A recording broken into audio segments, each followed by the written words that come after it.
ฮัลโหลก็ขอกราบสบายดีน้องๆทุกคนเลยเนาะก็จากการห่างหายกันไปโดยประมาณ1 เดือนนั่นเองเนาะไอ้ก็ต้องขอโทษขออภัยด้วยนะหลายๆนะวันนี้ไอ้ก็มีสกินบาใบคือแบบมันเป็นสกินบาใบเว้ย แบบมันจะเปลี่ยนตู้สุ่มอีโวใหม่เนาะเหลืออีก7 วันเท่านั้นเองและไอ้ก็จะมารีวิวสุดที่จะมาใหม่ในตู้สุ่มอีโวของเฮานั่นเองเนาะ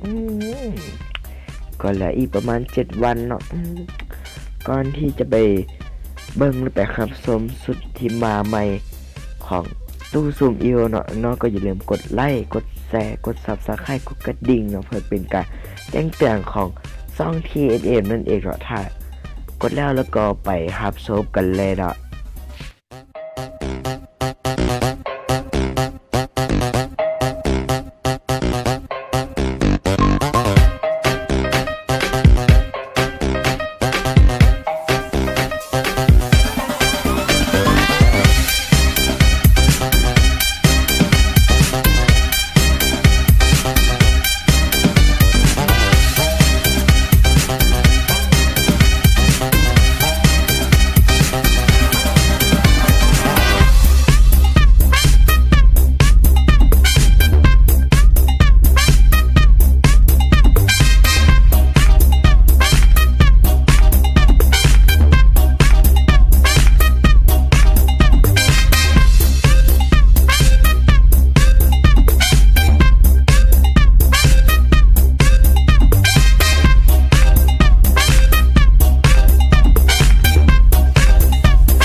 อืม